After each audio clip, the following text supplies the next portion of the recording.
Welcome to LFC Transfer Hub. First news is Liverpool may need to shift transfer strategy this summer after what Arsenal have done. Second news is Liverpool could be without 6 players for West Ham, as crucial double update awaited. Third news is Liverpool could face tense Champions League draw scenario as UEFA await outcome. Now details. First news is Liverpool may need to shift transfer strategy this summer after what Arsenal have done. Having headed into the summer as Premier League champions, it was decided by sporting director Richard Hughes and head coach Arne Slot that the upcoming transfer window would be characterized by ambition. Liverpool, as kings of the land for a 20th time, would look to cement their status with the biggest spending spree in their history.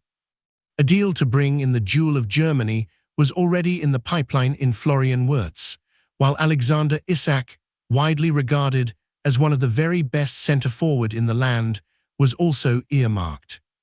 Plans had long been established to make Milos Kerkez the club's long-term successor to Andy Robertson at left-back, and Georgi Mamardashvili's agreement to join from Valencia, struck the previous year, was viewed as a deal to future-proof their goalkeeping department, post-Alisson Becker. Jeremy Frimpong was the best solution to the problem created by Trent Alexander-Arnold's decision to defect to Real Madrid, and in Giovanni Leoni, the club ended what was a 3-summer pursuit of a young defender with enormous potential to become a mainstay of the first team. In Hugo Ekitike, Liverpool believed they had signed a player with the potential to become one of Europe's best frontmen, and that opinion has been given further credence by a 15-goal campaign to date. In the case of Wirtz and Isak in particular, the Reds prioritized blue-ribbon deals and were happy to fork out around £240 as a result. The agreement with Eintracht Frankfurt for the former, at £79 meant the champions spent £320 on just 3 players. It was a major renovation of their forward line that will, in theory, hold them in good stead for the coming years. But if the summer's unprecedented outlay of around £440 was a strategy of targeting the players Liverpool's recruitment team viewed as the no-one option for what they needed, could this coming window see a shift in strategy?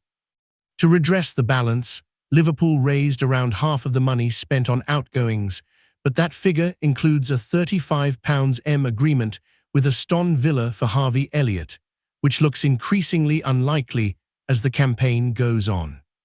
Players like Tyler Morton, Keemhin Kelleher, Nat Phillips and Jael Quansah were all given the transfers they were seeking, while Luis Diaz and Darwin Núñez were also moved on alongside Ben Doak.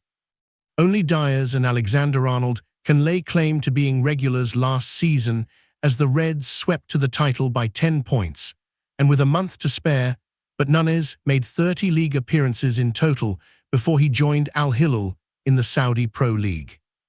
The individual campaigns of the new arrivals who have been largely free of injury, Kerkez, Wirtz, Ekitike, have all shown enough to prove the club have not regressed when it comes to getting it right in the transfer market, but injuries to Frimpong and, most significantly, Isak has left both awaiting what feels like the real start of their careers on Merseyside.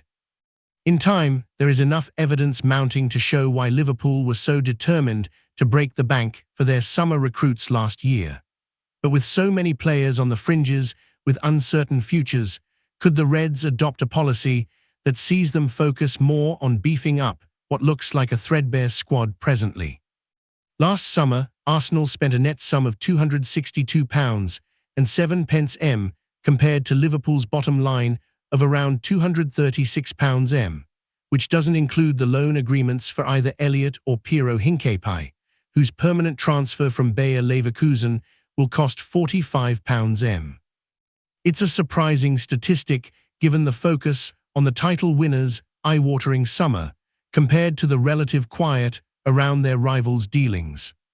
Perhaps the spotlight is on Liverpool because their signings were big-ticket and high-profile, whereas Arsenal's 3 biggest arrivals of a 7-man window ranged between £56 Martin Zubimendi and £67.05 Eberechi Eze, who would only be the fourth most expensive arrival had he joined the Reds last year. That being said, Arsenal's plan for last season seemed focused on building out the squad at Mikel Arteta's disposal, whereas Liverpool deliberately targeted better players for the starting Zai, regardless of who was shipped out in the process. Only Victor Gyökeres and Zubimendi have been regulars from the summer arrivals at the Emirates. Meanwhile, Ekitike, Kerkez and Wirtz have all featured heavily. Isak and Frimpong would also have had prominent roles had injuries not intervened. This summer, the Reds might adopt a stance similar to the Gunners, as they move into what is widely accepted as the second phase of the transition towards their next great team. Second news is Liverpool could be without 6 players for West Ham, as crucial double update awaited. Liverpool made the most of Chelsea's slip-up in drawing 1-1 at home to Burnley by turning up the heat in the race for Champions League qualification with a last-gasp 1-0 victory at Nottingham Forest. But the Reds' Merseyside rivals were unable to do them a favour the following evening. Manchester United's 1-0 win at Everton means they moved 3 points clear of 5th-placed Chelsea and 6th-placed Liverpool, and intriguingly, within 3 points of 3rd-placed Aston Villa, who could soon find themselves being dragged into the battle for a top-4 finish. For now, all the defending champions can do is concentrate on themselves, and while the performance at the City Ground was not one to remember, the win, secured courtesy of a dramatic 97th-minute Alexis Mac Allister strike, made it 9 points from the last available 12, and the Reds have the perfect opportunity to continue their winning run with the visit of third-from-bottom West Ham United to Anfield on Saturday, which is followed by a trip to Basement Boys Wolves on Tuesday. But the victory over Forest did prove just how much Liverpool missed Florian Wirtz, who pulled out of Arne Slot's starting lineup moments before kickoff after hurting his back in the warm-up. Speaking after the match, Reds boss Slot suggested the knock was not serious, while the playmaker himself has offered a hint that he could return for the clash with the relegation-threatened Hammers. But it won't be until Slot sits in front of the media later this week until it is known whether Wirtz will be fit to feature. The same applies to Jeremy Frimpong, who has been sidelined since coming off in the Champions League clash against Qarabag last month, but there is hope he could return to face West Ham. Again, though, that won't be confirmed until his manager holds his pre-match press conference. But we can already rule out 4 Liverpool players.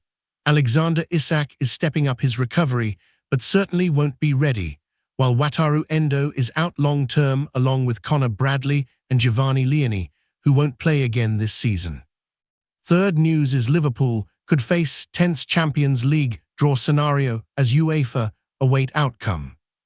UEFA could be bracing for chaos involving Liverpool and Manchester City if Friday's Champions League draw unfolds in a particular way. The 2 Premier League clubs are in the round of 16 draw, having automatically advanced from the group stage. They will learn their opponents when the draw is conducted on Friday after the knockout playoff stage has concluded. Both clubs are aware they will face one of 3 teams, which will be narrowed to 2 following Wednesday night's second legs. For Liverpool, it's between Atletico Madrid, who secured their spot with a 7-4 aggregate victory on Tuesday night, and either Juventus or Galatasaray. The Turkish club currently hold a 5-2 lead from the first leg. For City, they will face either Bodo/Glimt, who beat Inter 5-2 on aggregate, or Real Madrid or Benfica. Real Madrid currently lead that tie 1-0 on aggregate. For both teams, the first leg will be played away from home, with Liverpool potentially being drawn against Atletico Madrid and City possibly facing Real Madrid. It means both sets of supporters could be in the Spanish city simultaneously. If that proves to be the case, and given the recent rivalry between both clubs, it suggests that additional security measures may need to be implemented by UEFA and the local police force. The clubs are also direct rivals in the Champions League, as well as for domestic trophies. The first leg of the round of 16 phase will take place on March 10 and 11. The second legs will then occur a week afterwards. On March 17 and 18, Liverpool and City have been vying against each other for the Premier League crown over recent years, with City emerging victorious more frequently. However, Liverpool capitalised on Pep Guardiola's team faltering last season to secure their 20th league championship. Both sides will also be aiming to add to their Champions League tallies this season. Liverpool have claimed the tournament and its predecessor 6 times, while City lifted the trophy for the first time in 2022-23.